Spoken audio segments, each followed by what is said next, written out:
Welcome to Justice Reloaded HD, where untold truths echo louder than apologies that came too late.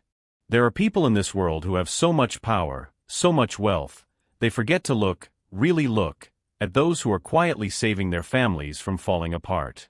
And there are others, often unseen, often underestimated, who step in, who act with heart and courage when it matters most, and get punished for it. If you believe that sometimes the person being thrown out the door is the very one holding it open to life, then hit that like button and subscribe to Justice Reloaded HD. Because today's story is one of pride, regret, and a near-missed miracle. A billionaire gave an order too fast, and almost lost the one person who had just saved his son's life. The snow outside fell in soft, endless flurries, blanketing Aspen in a hush of white. Inside the high-end resort's dining lounge, everything gleamed: marble floors, crystal light fixtures, and meticulously dressed tables that whispered money and meticulous taste. A fireplace crackled in the corner, giving the room a glow that was more elegant than warm. At a corner booth by the window, 6-year-old Leo Alden sat stiffly, his small frame swallowed by the plush leather seat. His hands gripped the edge of the table, fingers pale and tight, like he was bracing for something. A menu lay untouched in front of him. He hadn't spoken a word since entering. Across from him, his father, Victor Alden, a titan of finance and one of the wealthiest men in Colorado, spoke firmly into his laptop. His voice was low but commanding, the kind that never invited interruptions. The Zoom call was mid-negotiation, something about hedge fund restructuring, and though Victor's tone was calm, his eyes were sharp, calculating. Victor barely glanced at his son. Leo stared out the frosted window, where the snow blurred the world into white silence. Occasionally, his shoulders would tremble, small, almost invisible shudders. The waiter had brought hot chocolate, but it sat untouched. No food had been ordered. Across the room, Serena Hart had been watching.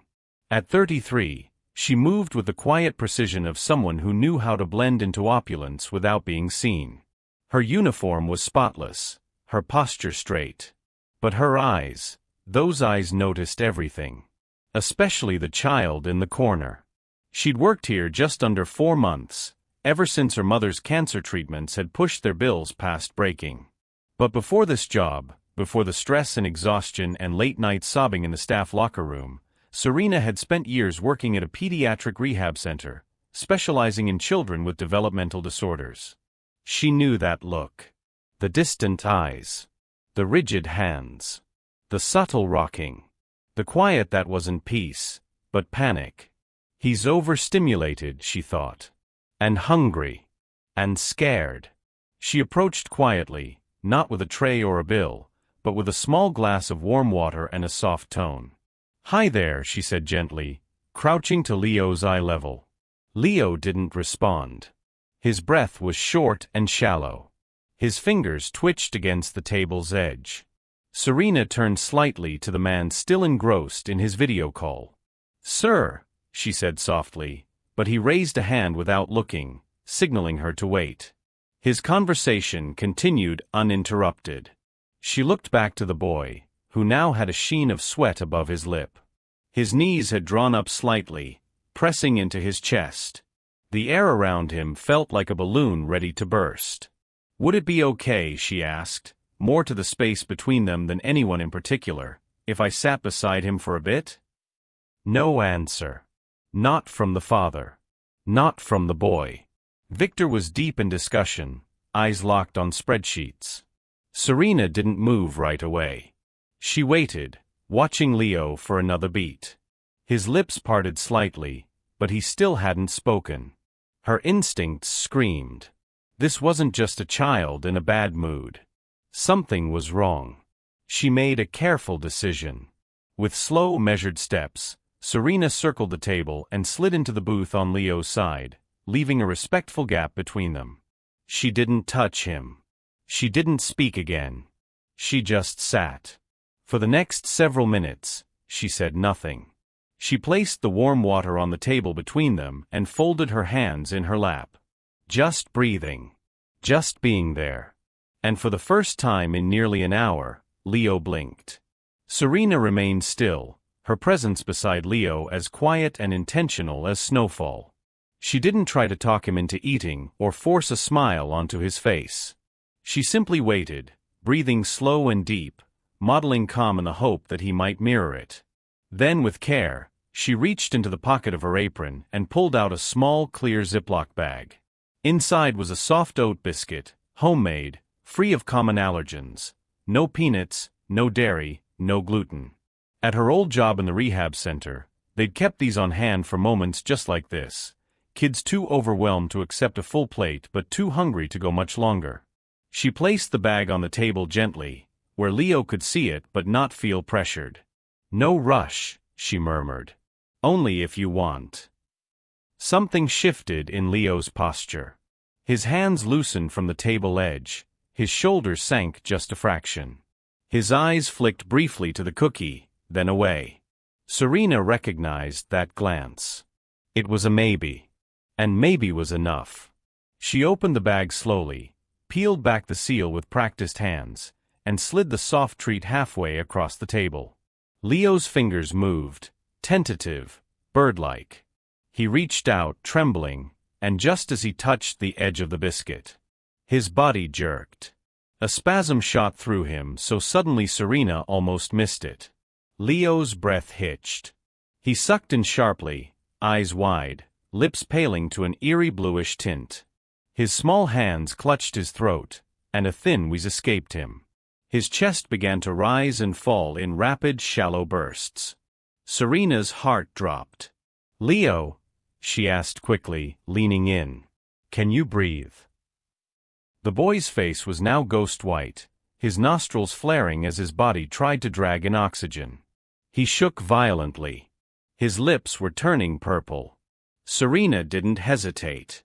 With one hand, she pulled him gently toward her, lowering him so he lay across the booth bench. With the other, she reached beneath her apron and drew out the EpiPen she'd carried every shift since starting this job. She hadn't thought she'd need it. She popped the cap off with her thumb, positioned the pen against the outer thigh of his jeans, counted silently to 1, and plunged. The pen clicked with a sharp mechanical snap, the needle delivering a life-saving dose of epinephrine through the fabric. Leo jerked once, a full body shudder, then fell still. For a terrifying second, Serena thought it hadn't worked. Then his chest expanded, deep clear, and his lips began to regain a flush of pink. His eyes fluttered. Victor Alden looked up from his call. The boardroom chatter in his earbuds faded as he turned, irritation already forming on his face. And what he saw froze him. His son collapsed across the booth. A waitress, her hands shaking, her eyes wide, hovering protectively over him. A pen in her grip. The kind with a needle. "What?" Victor rose so abruptly his laptop toppled over, the Zoom call ending mid-sentence. "What are you doing to my son?" But Serena didn't answer. Not yet. She stayed kneeling beside Leo, holding the boy's hand gently in her own, eyes locked on his chest, watching it rise and fall with growing rhythm. Only when she was sure, absolutely sure, that he was breathing again did she speak. "He had an allergic reaction," she said, voice low but clear. "I think he inhaled something, maybe crumbs from the table next to you." He stopped breathing. Victor's face turned red, confusion and fury warring in his eyes. He didn't hear her. Not really. All he saw was his child in distress, and a stranger with a needle. Victor's voice exploded through the dining room like a gunshot. "You injected my son? Without my permission." His hand slammed down on the table with such force that silverware rattled and several heads turned. The elegant hush of the resort restaurant shattered into a dozen startled whispers. Waitstaff froze mid-step. Guests looked up from their plates, their conversations cut off mid-sentence. Serena stood, still crouched next to Leo, whose breathing was slowly evening out. She opened her mouth to explain, to speak calmly and clearly about what had just happened, but she never got the chance. "Get her out," Victor barked, his face red with fury. "Now." A few feet away, the restaurant manager, Mr. Drayton, a man who always wore suits a little too tight and smiles a little too wide, had already started moving. He knew who signed the checks that kept the lights on. Victor Alden wasn't just a guest, he was the guest. The kind who owned shares in the very company that ran this mountain. "Miss Hart," Drayton said sharply. "Come with me." "Sir," Serena said, her voice calm despite the adrenaline still pumping in her veins. He was having an allergic reaction. He stopped breathing. You what?" Victor cut her off. "Diagnosed him yourself? Treated him without authorization? You think you know more than his doctors? You're a waitress." His words hung in the air like smoke. Serena looked at him, looked past the anger to the panic he didn't know how to name. She recognized it. The desperation in a parent's voice when they realize they've failed to protect their child. But she didn't have the luxury of staying to explain that. Drayton's hand was already on her elbow, steering her toward the staff hallway. She didn't resist. Behind her, Leo made a soft noise, barely more than a breath. Victor didn't hear it. The door closed behind them. In the manager's office, the conversation was short and one-sided. Drayton's tone was clipped, nervous. He wouldn't look her in the eye as he typed up the termination form. "I'm sorry," he muttered, not sounding sorry at all.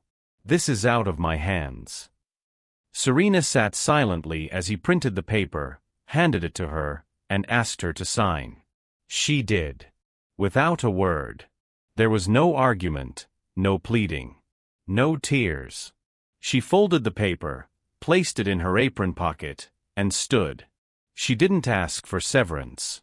She didn't ask for a chance to speak to Victor again. She already knew it wouldn't matter. As she walked back through the dining area, all eyes followed her. Some guests looked confused, others curious. A few seemed sympathetic, but no one said anything. No one asked why she was being escorted out like a criminal. Leo was sitting up now. His color had returned. His breathing was steadier, though his hands still trembled in his lap. Serena paused at the edge of the booth. She didn't look at Victor. She looked at Leo. The boy met her gaze for the briefest second, his eyes wide and strangely alert, like they had finally locked onto something real. Serena offered him the softest smile, warm and full of care. "I'm glad you're okay, little man," she whispered. Then she turned and walked away, her step steady, her head high. The dining room had begun to return to its carefully curated tranquility. A new round of drinks was being poured. Dishes clinked softly. Guests resumed their conversations in low tones, most of them trying to pretend they hadn't just witnessed something extraordinary and uncomfortable. Victor sat stiffly in the booth, his laptop screen now black, his fingers twitching on the tabletop. Leo sat across from him, his small chest rising and falling with a bit more ease now. The boy was quiet, but his eyes were no longer distant. They watched his father in stillness, like he was waiting for something, an explanation maybe, or just presence. A few minutes later, a hotel staff nurse arrived, her badge visible, her manner brisk but concerned. She carried a small medical bag and knelt beside Leo, taking in the boy's flushed cheeks and the faint sweat still clinging to his brow. "He looks better," she said. "Was he administered epinephrine?" Victor's mouth opened, but no words came out. The question hung in the air for a second too long. The manager, who had crept back in to hover near the booth, stepped forward. "Yes," he said quickly. "One of our waitresses administered it. She noticed something was wrong and acted before we could call you." The nurse's brow furrowed. "Good thing she did," she said, scanning Leo's vitals with a portable monitor. He had a mild anaphylactic response, textbook signs. Flushed skin, labored breathing, slight cyanosis on the lips. Likely triggered by airborne particles. Did he ingest anything? Victor shook his head, voice hoarse. No. He hadn't eaten yet. Then it was probably cross-contamination, the nurse said, glancing around. These tables are close. If someone at the next one was eating peanut butter, all it would take is a crumb or a napkin brushed against the air. She began filling out a brief report. Who administered the EpiPen?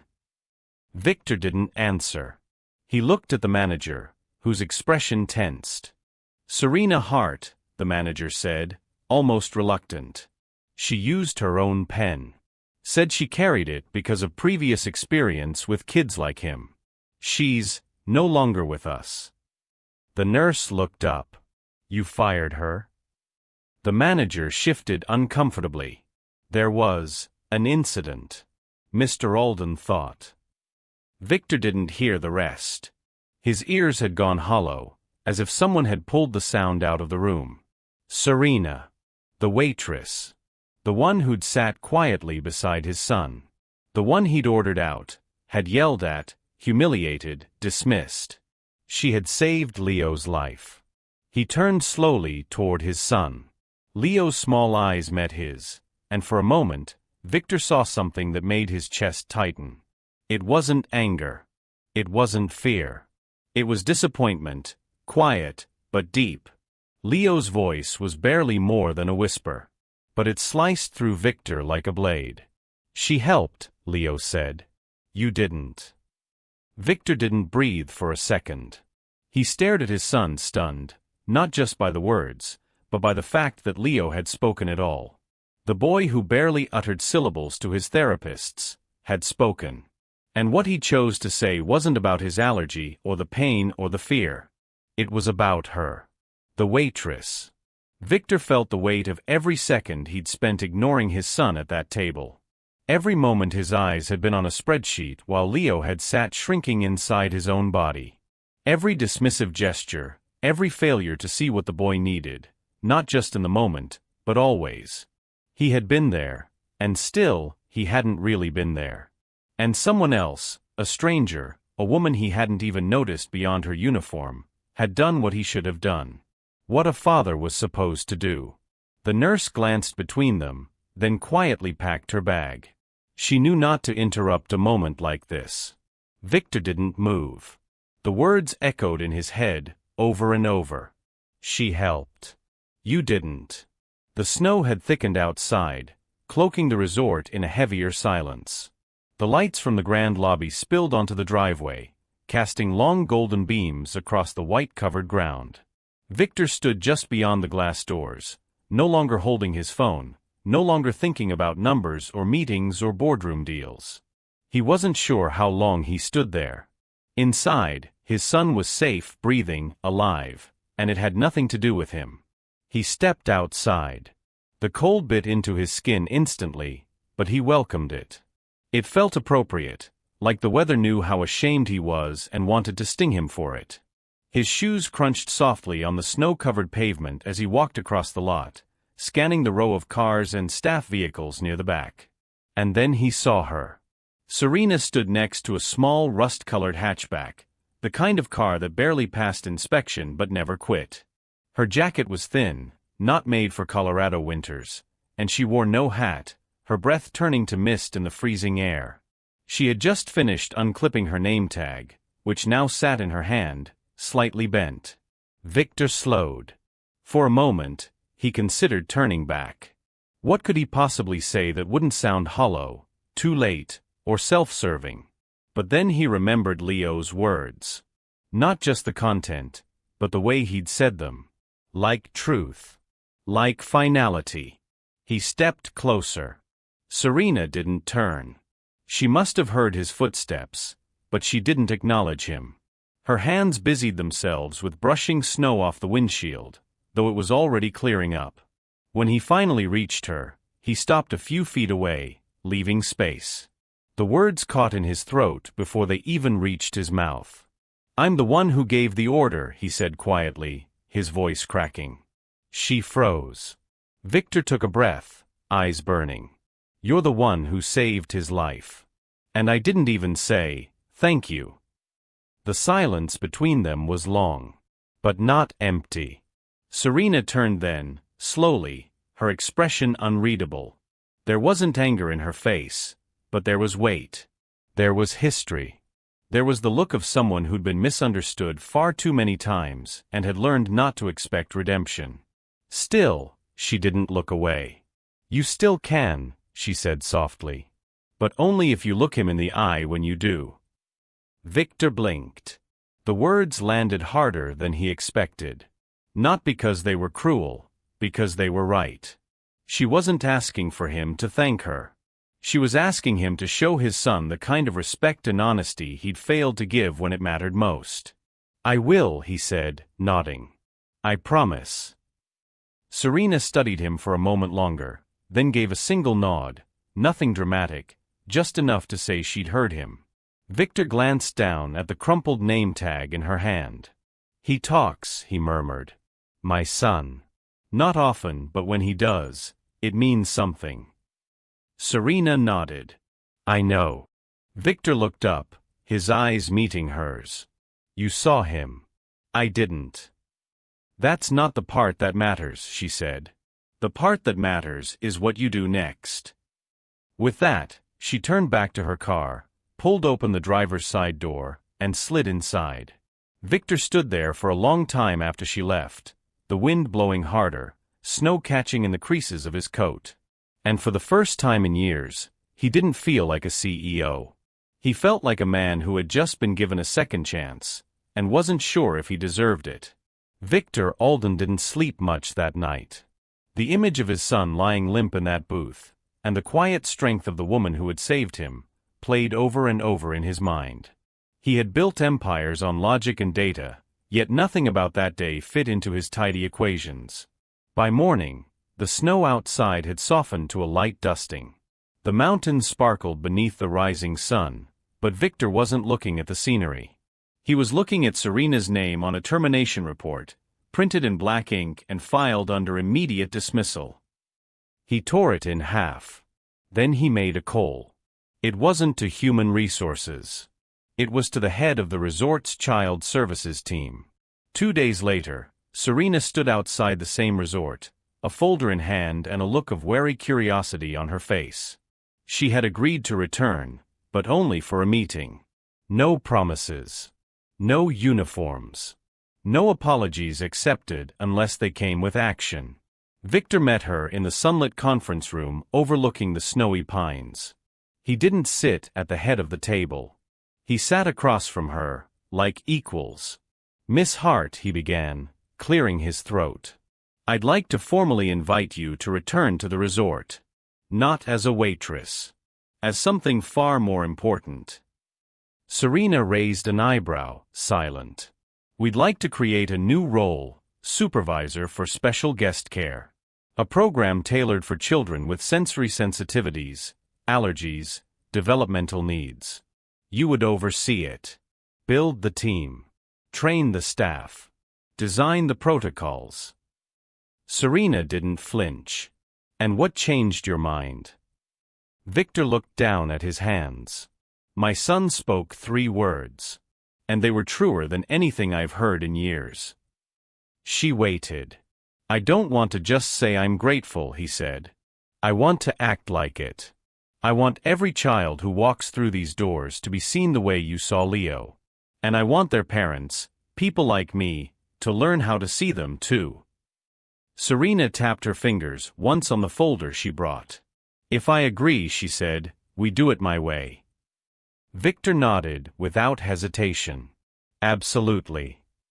She opened the folder, revealing a detailed sketch of a new emergency protocol, color-coded allergy response kits, child-specific data logs, staff training modules, even sensory-friendly uniforms. "I want these kits in every dining area, suite, and shuttle. I want mandatory training for every front-facing employee. And I want budget to hire a full-time pediatric consultant." Victor read through the pages, his expression shifting from surprise to admiration. "This is remarkable," he said quietly. "This is survival," Serena replied. "Not every kid gets a second chance like Leo did. I don't want any of them depending on luck next time." He nodded again. "You'll have everything you need." Serena sat back, studying him for a moment. "You know this isn't just about the kids, right? Victor tilted his head. What do you mean? This program, it's for you too. For every parent who's ever thought paying for the best care was the same thing as being there.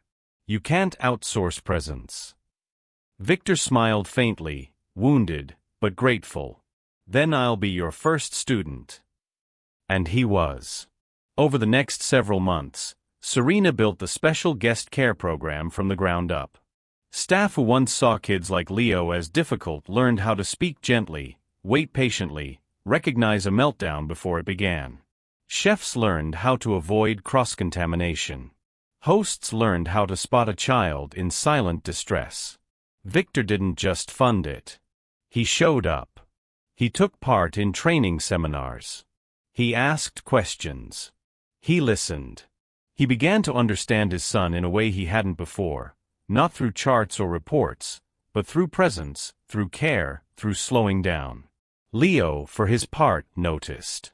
The boy who used to shrink from his father's touch now leaned into his side during morning walks. He pointed at things in the snow. He spoke. Not always. Not a lot. But enough. Victor wasn't just writing checks anymore. He was becoming a father. 1 year later, the snow returned to Aspen.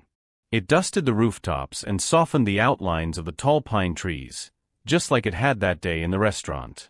But something else had changed, something beneath the surface of the glittering resort and its polished reputation.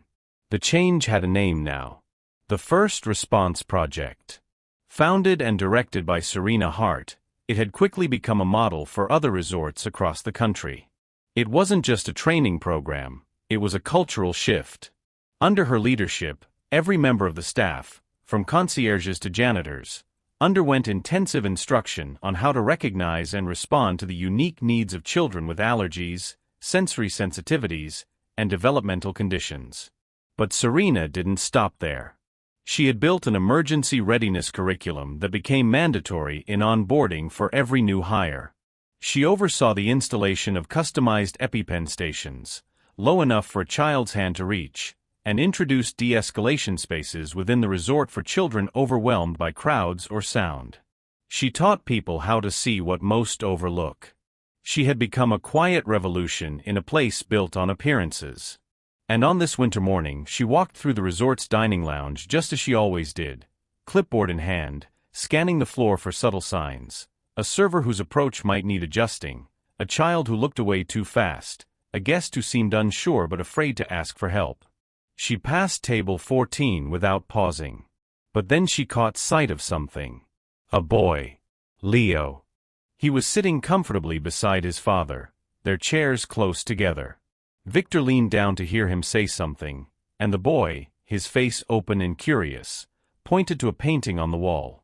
Leo was no longer shrinking inside himself. He was present. Engaged. And most telling of all, he wasn't watching the door. He didn't look like he was waiting to escape.